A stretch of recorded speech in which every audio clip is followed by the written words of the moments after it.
Hello, welcome to Rando Tech Info and our Samsung Loot Crate Unboxing 2022 edition. I did a large unboxing like this last year when I got my S21 Ultra because Samsung threw in so many extras with that purchase. Now, they didn't throw in quite as much stuff this time around, but between the pre-order offers and the trade-in deal I got from my Fold 3, I still think I was able to get a pretty good deal. I was able to grab the Flip 4, Galaxy Watch 5, and the Galaxy Buds 2 Pro for around $350 USD. And oh yeah, a free phone case and wireless charger got thrown into the deal as well. Now, I'm not going to sit here and say that Samsung makes the most affordable stuff. They don't. And if you pay full price for all this stuff individually, you would certainly feel a major disturbance in your bank account. But with the deals, when I look at what I was able to pick up and what it cost me out of pocket, I feel like that cost was reasonable. Also keep in mind that I paid under $1,200 for the Fold 3 last month on an Amazon Prime Day deal, which makes what I got for the trade-in for that feel even sweeter.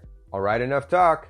Let's unbox. Okay, so the shipment came in two different boxes here. I'm assuming the phone is in this box because it's got the whole battery thingamadoo warning on here. So we're gonna go ahead and save this for last, and we're gonna go ahead and open this box here first. Actually, upon turning this box sideways and opening it, there's also, I don't know if you can see the warning on this box as well. So let's look in this box and see what's in it. Hopefully it's not the phone. We'll see. If it is, we'll just set it aside and wait to open it later. Okay, so pull this over here.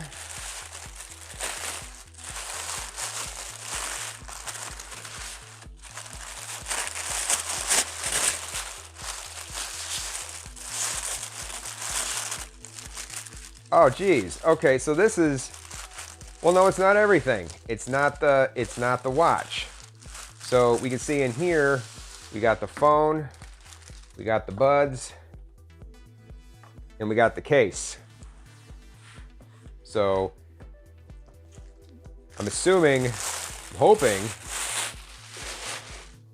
the watch is in here. So let's go ahead and slide these over.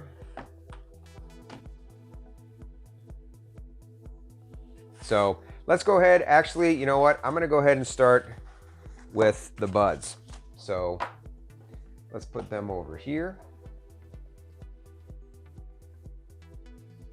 Okay, so you see here, we got the buds. I got them in purple, and purple was not my first choice, or probably the choice I would have gotten. The problem was I already have the Galaxy Buds 2 here and the Pros, the first set of Pros. So I wanted something that looked different. I didn't want to get something that looked exactly the same as those other two. I wanted to be able to tell them apart without actually opening up the case. So I went ahead and I got the purple. In the box here, you see you got your cord, your charging cable, which is USB-C to USB-C. So that's good to see. So that should make for a bit faster charging. You got the tips right here, and no wings again on this set of buds, which is a little disappointing to me. I was hoping that Samsung would go ahead and do like they did with the Galaxy Buds Plus and include some wing tips that you could swap out as well, but you know, in addition to just the ear tips, but that's okay. Hopefully the fit will still be all right. And of course, in the lid here, there's your expected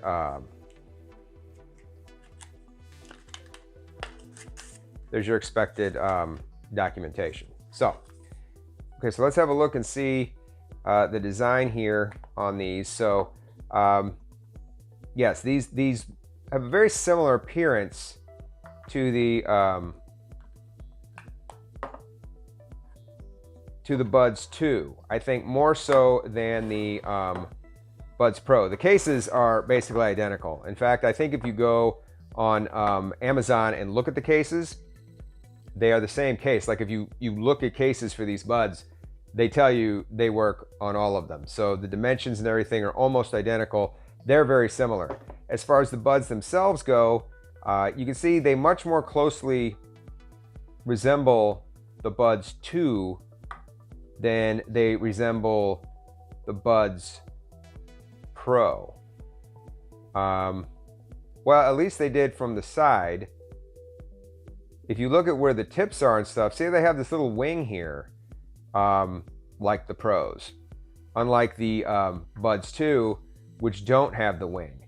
And I really did not like the fit of the Buds 2 at all. I thought that combined with the glossy finish on these made them horrible. They fell out of my ears all the time. I know a lot of people like the fit of the Buds 2 better than the Buds Pro. I was not one of them.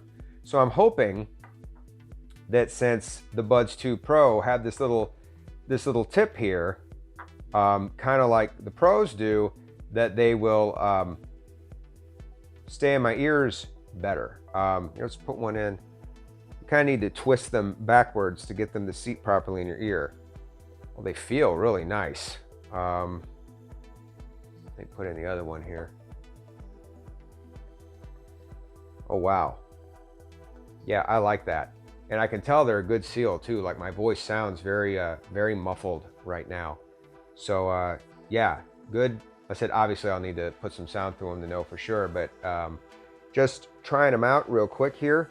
I really like those. They're very light. They're very comfortable. So cautiously optimistic these will work. I have not found a pair of earbuds that fit as well for me, that I like as well as the Galaxy Buds Plus. Like I said before, those had the adjustable wings on them, and between that and the different ear tips, I thought those were the best fitting earbuds ever made, still up to this point. So it'll be interesting to see if these can take that title or not. Okay, so let's move on to the watch.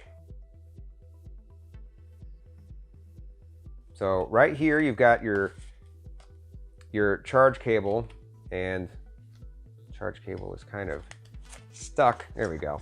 In here you've got your charge cable, and Samsung has switched over to a USB-C cable here, which is really nice. It's supposed to let you charge up the watch faster than with the Galaxy Watch 4 series, and the Galaxy Watch 4 series was not exactly known for having good battery life. In fact, its battery life is pretty bad.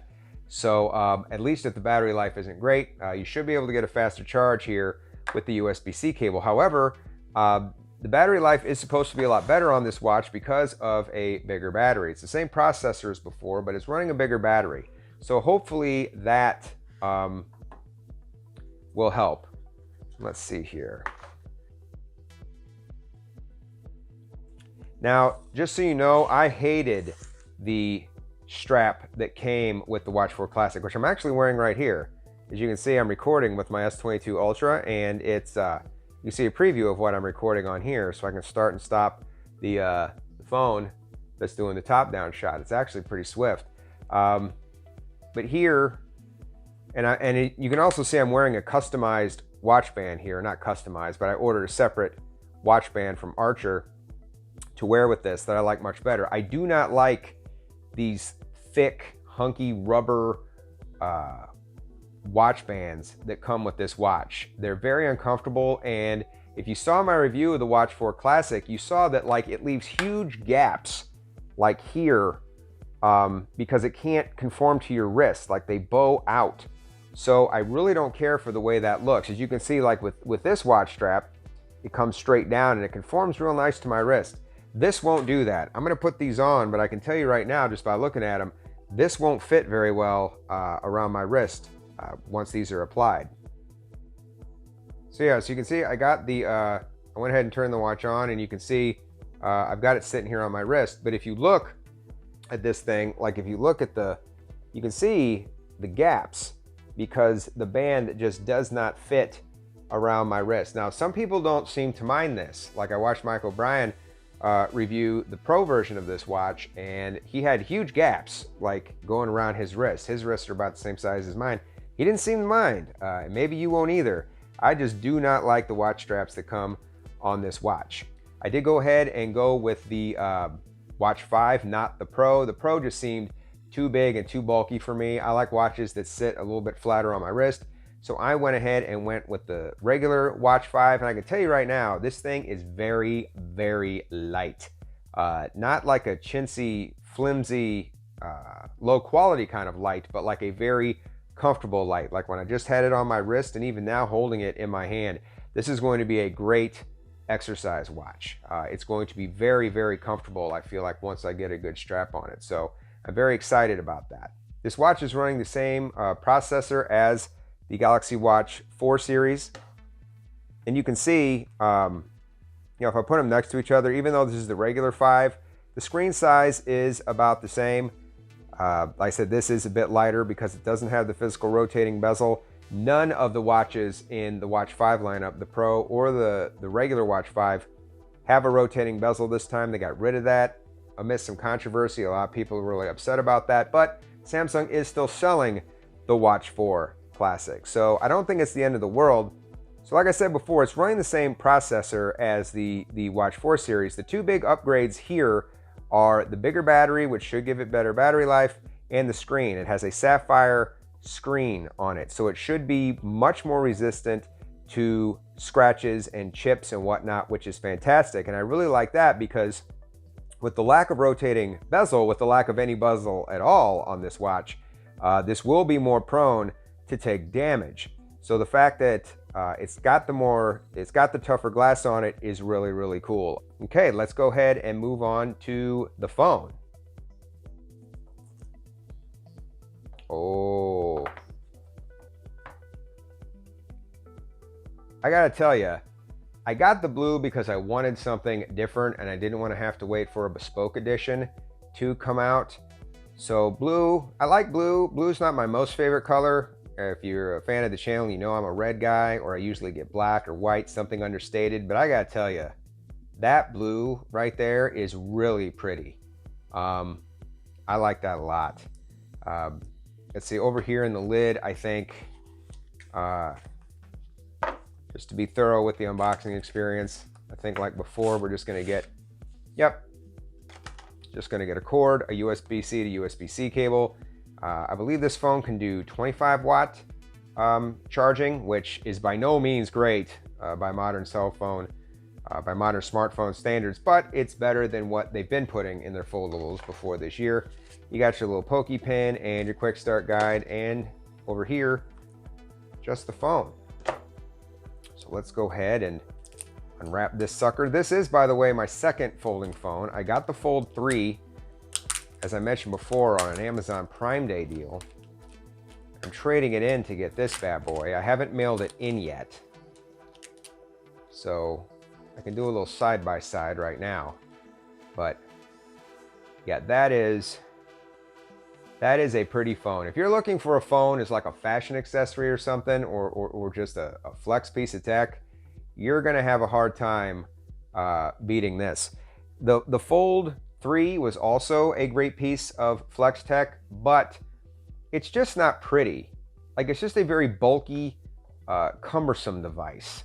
Whereas this is just a much more elegant, it just feels very, very polished.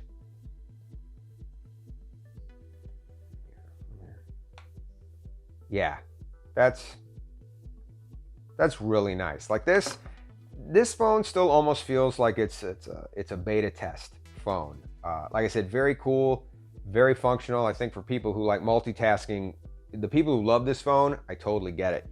But this phone, I think, is definitely, if you're gonna go folding, I think this is probably the way most people are going to want to go. Let's go ahead and fire this bad boy up and have a look at the screen. Okay, so the phone has booted up. In the studio, it's kind of tough to see how good a screen is. We'll turn up the brightness here. There we go.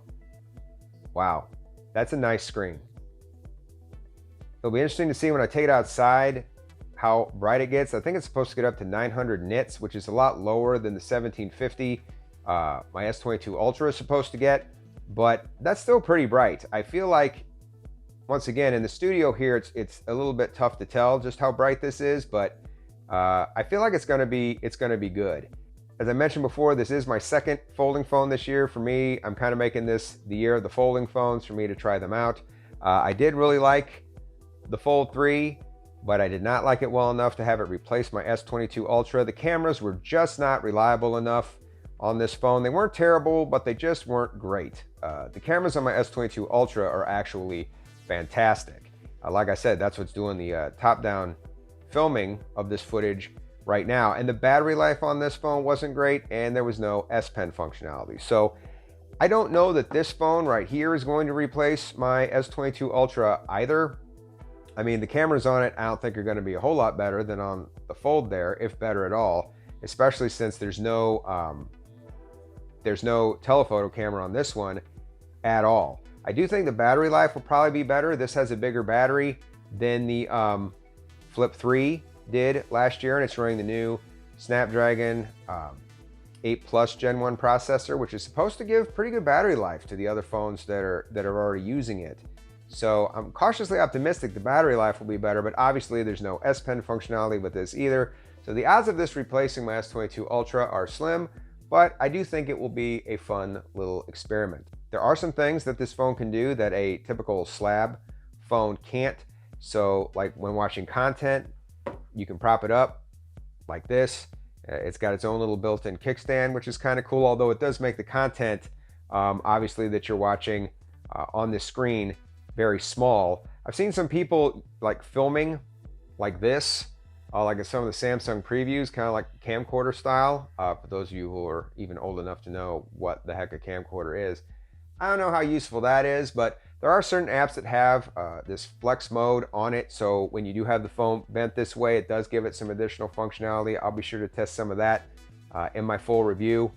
I think one of the coolest features of this phone is the outer screen that you can tap around and do things with here. Like you get notifications here. Clear those out. You can check the time. You can basically just check things and see if you need to actually open the phone to do anything, which I think could be kind of good for your peace of mind. So you know when you actually have to open up and engage with the device or not. So if you're one of those people who's trying to use your phone maybe a little bit less, I could see this kind of being a good way to do that. And something that doesn't get talked about enough, I feel like, with folding phones is when the phone is folded up in your pocket, it does protect the inner screen. So when this is folded up, it makes it a lot more difficult for this inner screen to get scratched. And I think that's something that people just don't talk about enough. There is a kind of practicality to having a phone that folds up in that way. A lot of people will talk about how this makes this phone more pocketable, how folding it in half makes it more pocketable. I'm not exactly sure how doubling the thickness of a phone makes it more pocketable. I've always kind of struggled with that idea. I guess if you have small or short pockets so it doesn't slide out of your pocket, that might be an advantage. Or if you're somebody who uses a small purse or a fanny pack, something that maybe a fully unfolded phone won't actually fit in, I could see where that might be useful. But as far as just like a normal size pocket, I don't know. I'm not buying it. We'll see. I love the matte finish on this. I think that will definitely help it from sliding out of your pocket. It also makes it, it doesn't want to slide across the table too much either, which is nice. Apparently the Flip 3 was really slippery and it just slid off of stuff all the time. I don't think that's going to be an issue with this. It's got some nice flat side rails, which I really like. They're glossy. I'm not sure how I feel about that. I think I would have preferred some matte side rails here so it didn't show fingerprints as much, but the phone itself doesn't seem to be smudging up much at all. So that's really nice. Once again, I think this is just going to be a really fun phone to use and test out. I'm not sure I'm going to switch over to it. As a content creator, I really need good cameras, and I love my S Pen on my S22 Ultra, but it'll be a fun little experiment nonetheless. And when I do the review, I'll let you know who exactly I think this phone is for. Well, that wraps up our Samsung Loot Crate Unboxing 2022 edition. I really hope you liked watching this video even remotely as much as I enjoyed making it. Thank you for watching, and until next time, this is Rando Tech Info, signing out.